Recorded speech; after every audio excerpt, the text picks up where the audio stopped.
que je propose pour cette période-là, c'est d'écouter un petit morceau d'un sketch que j'ai récupéré sur une vieille cassette un peu naze de Radio Racifa. Je crois que ceux qui ont fait cette pièce, ils la connaissent. C'est un morceau qui raconte la situation des chômeurs au Maroc et l'attrait pour la France. Un petit morceau, histoire aussi de faire l'introduction par rapport aux activités culturelles de Mortar. Mortar et bien sûr tous ses amis de l'époque, dont certains sont là. Alors si ça marche bien... Alors ça c'est la fin de Cheikh Imam.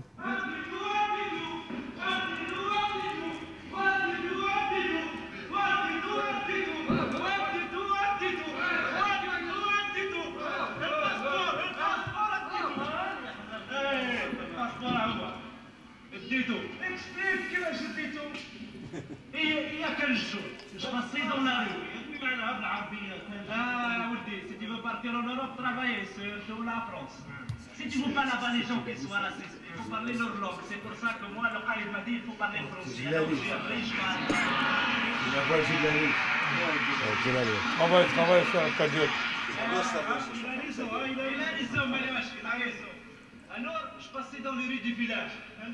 Vous connaissez Mohamed? Le fils de Qaïd. Le fils de Qaïd. Oui, son père il est Qaïd. Moi, Gilani, mon père il est paysan. Il a une chanson qu'il aime bien.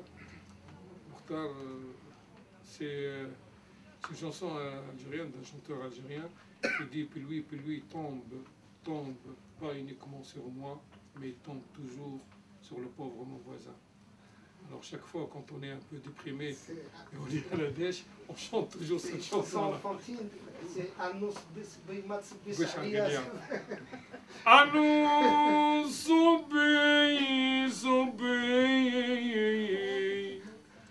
ما تصبيش غير عليا صبي عالفقير شوية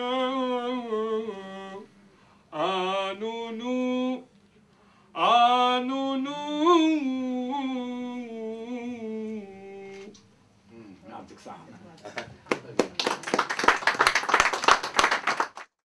Je tiens à rendre hommage au fait que Tiers idées, c'est le titre que Mokhtar nous a soufflé à Geneviève et à moi quand on a écrit ce livre de mémoire sur le théâtre et en particulier sur Racifa. Donc Tiers idées, ça lui revient en tant qu'auteur. Il était parti, il avait dit tiers état, tiers idées. Voilà, c'est parti. Donc, Tiers monde aussi. Et tiers monde. Voilà, je vous lis un extrait du propos recueillis auprès de Mokhtar. Sa travail est un montage théâtral pour expliquer la lutte des travailleurs immigrés. Cela représente la 3e ou 4e tentative militante de faire du théâtre. Cela correspond à une volonté culturelle pour y mener un combat, faire du théâtre comme allant de pair avec ce qu'on faisait, les luttes qu'on menait. La première tentative fut une pièce sur la Palestine.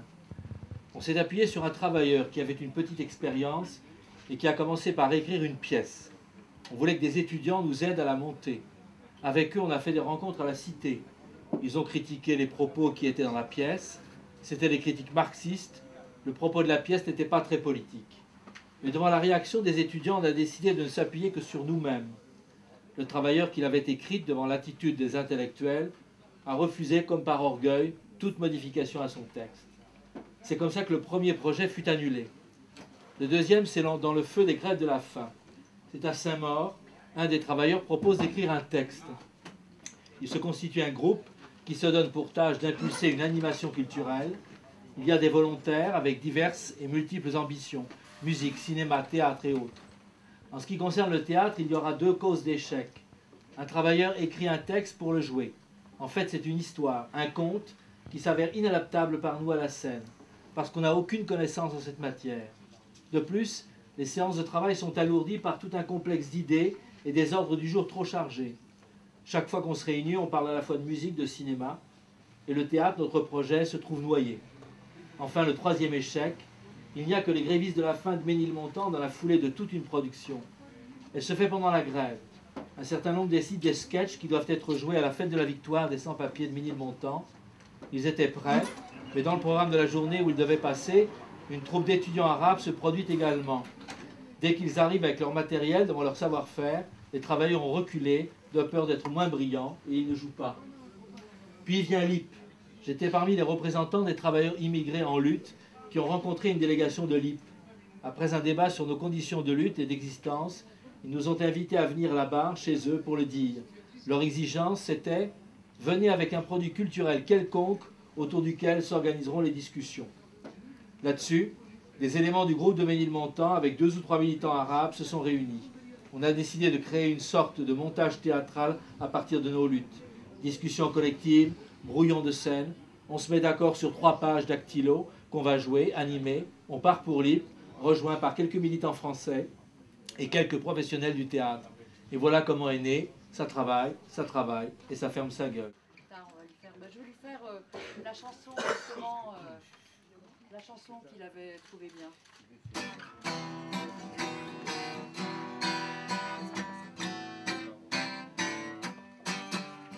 Écoutez-les nos voix qui montent des usines, nos voix de prolétaires qui disent y en a marre de se lever tous les jours à 5 heures pour prendre un car, un train, parqué comme du bétail, marre de la machine qui nous saoule la tête, marre du chef Haillon, du chrono qui nous crève, marre de la vie d'esclave, de la vie de misère.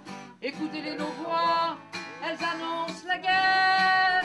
Nous sommes les nouveaux partisans, anti-tireurs de la guerre de classe. Le camp du peuple est notre camp, nous sommes les nouveaux partisans. Regardez l'exploité quand il rentre le soir, et regardez les femmes qui triment toute leur vie. Vous qui bavez sur nous, qui dites qu'on s'embourgeoise, descendez dans la mine à 600 mètres de fond. C'est pas sur vos tapis qu'on meurt de silicose. Vous comptez vos profits, on compte nos mutilés. Regardez-nous vieillir au rythme des cadences. Patron, regardez-nous, c'est la guerre qui commence. Nous sommes les nouveaux partisans, francs-tireurs de la guerre de classe.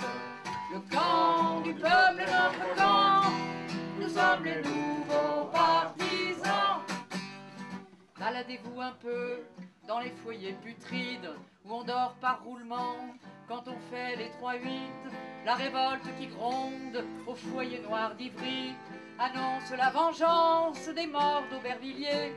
C'est la révolte aussi au cœur des bidonvilles où la misère s'entasse avec la maladie.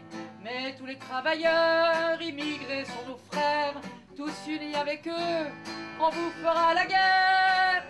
Nous sommes les nouveaux partisans, francs-tireurs de la guerre de classe. Le camp du peuple est notre camp, nous sommes les nouveaux partisans. Et vous les gardes-chiots de la classe ouvrière, vous sucrez sur notre dos, ça ne vous gêne pas. Vos permanents larbins nous conseillent la belote et parlent en notre nom au bureau du patron. Votez, manipulez, recommencez Grenelle, vous ne nous tromperez pas, maintenant ça marche plus. Il n'y a que 2 camps, vous n'êtes plus nôtres. À tous les collabos, nous on fera la guerre. Nous sommes les nouveaux partisans, francs-tireurs de la guerre de classe. Le camp du peuple est notre camp, nous sommes les nouveaux partisans.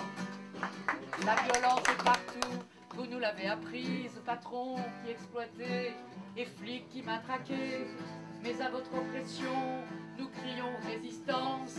Vous expulsez Kader, Mohamed se dresse, car on n'expulse pas la révolte du peuple, peuple qui se prépare à reprendre les armes que des traîtres lui ont volées en 45.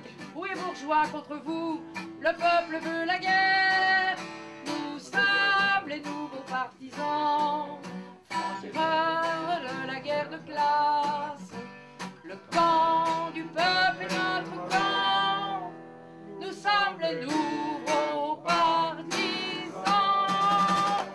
bonsoir. Je suis un vieil ami à Mortage, c'était un frère. On a passé des soirées pas possibles, on a fait des cuites ensemble, des nuits entières. On a dormi dans les studios de Radio Soleil. J'étais aussi cofondateur de Radio Beurre, etc. Bref, et lui, il en avait marre des discours. Et les intellectuels, etc., il dit, bon, basta, il y a un truc à faire, on le fait. Et on a marre des discours. Donc moi, je n'ai rien à dire de plus. Voilà, c'est tout. Et en hommage, je suis venu ce soir pour lui rendre hommage parce qu'on a fait de la musique ensemble et tout ça. Et je lui ai présenté cet instrument-là qui s'appelle la guimbarde. Et donc, à un moment donné, je commençais à faire une recherche de sons nouveaux. Et donc, j'ai trouvé une nouvelle technique de jeu, tout ça. Il me dit, Moha, le jour où tu arriveras à réaliser ça, tu me feras signe et tout, on va s'éclater, etc. Bon. Et là, il se trouve que là, c'est au point. Donc, je lui rends hommage en direct à Mortage. C'est pour toi que je fais ça.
Bravo.